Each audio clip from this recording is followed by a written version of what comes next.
Assalamualaikum teman-teman, bagaimana kabarnya? Semoga semuanya sehat-sehat saja ya. Apalagi kan sekarang lagi masa pandemik. Tetap jaga kesehatan ya guys. Ngomong-ngomong soal pandemik, kita semua dianjurkan untuk melakukan kegiatan yang sesuai dengan protokol kesehatan dari pemerintah. Nah, sama halnya dengan sholat hari raya Idul Adha dan juga ibadah kurban yang akan kita laksanakan dalam waktu dekat ini.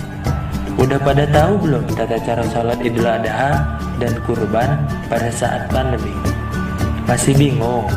Tenang aja, kali ini kami akan berbagi ilmu tentang tata cara sholat Idul Adha dan ibadah kurban pada saat pandemi. Bagaimana sih kira-kira caranya? Simak videonya sampai akhir ya.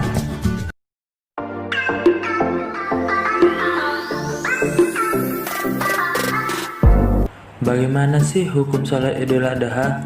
Apalagi sekarang virus ada di mana-mana.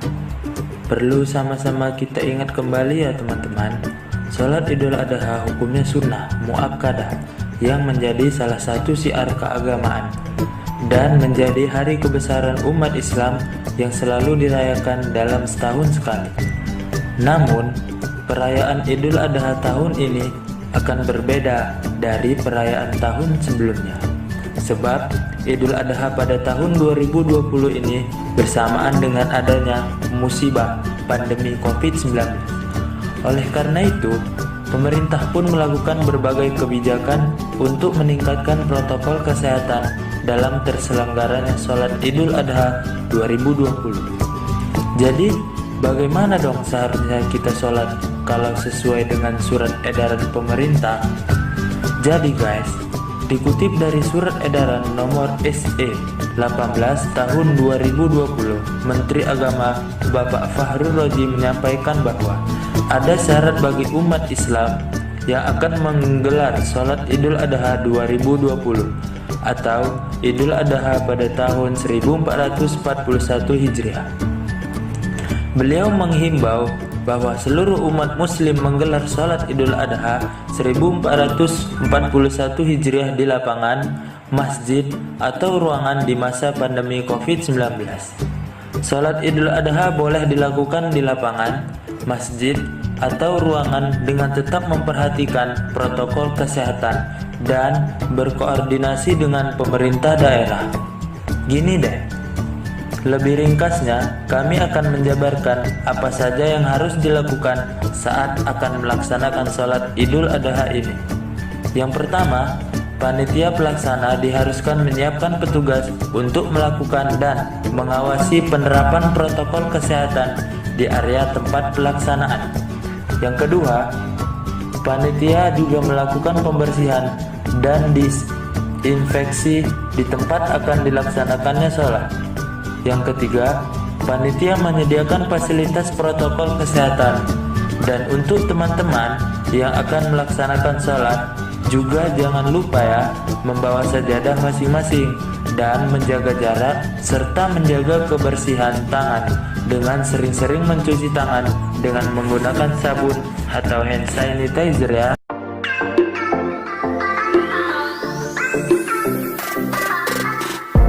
Berbicara mengenai sholat Idul Adha, sepertinya nggak lengkap ya guys kalau kita nggak bahas juga tentang kurbannya. Kurban itu apa sih? Kurban adalah salah satu ucapan rasa syukur kita dan salah satu kegiatan untuk mendekatkan diri kepada Allah Subhanahu wa Ta'ala, serta sebagai bukti kesungguhan kita dengan menyerahkan segala sesuatunya kepada Allah Subhanahu wa Ta'ala. Masih ingat nggak sama kisah Nabi Ibrahim alaihissalam? Seperti halnya kisah Nabi Ibrahim alaihissalam yang mengikhlaskan putra yang sangat beliau cintai, yaitu Nabi Ismail alaihissalam, dengan perintah Allah, maka beliau rela untuk mengorbankan putranya tersebut. Hal itu tentunya merupakan bentuk perwujudan penyerahan dirinya kepada Allah Subhanahu wa Ta'ala. Namun, dengan keikhlasan hati Nabi Ibrahim, ketika Nabi Ismail hendak disembelih, Allah menggantikannya dengan seekor domba. Oh iya, Jadi bagaimana apabila ibadah kurban dilaksanakan pada saat pandemik ini?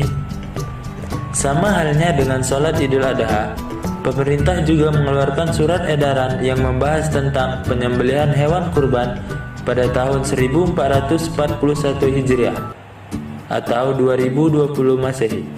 Yang pertama, dari segi physical distancing, meliputi pemotongan hewan dilakukan di area yang memungkinkan penerapan jarak fisik, dan panitia diharuskan mengatur kepadatan masyarakat serta jarak warga satu sama lain.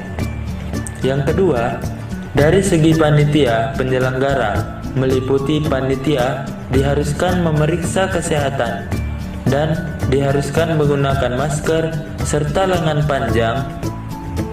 Juga harus langsung membersihkan diri sebelum bertemu anggota keluarga.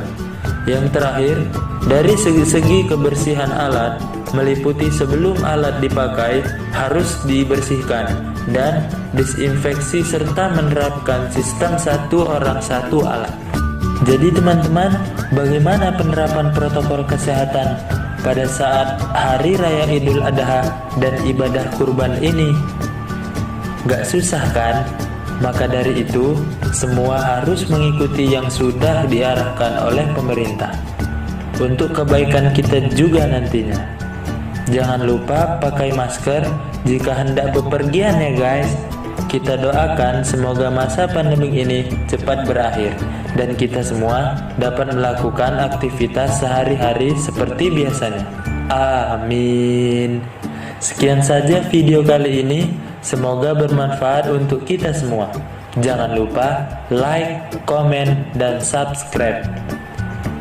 Oh iya, jangan lupa di-share juga ya ke teman-teman kalian informasi ini.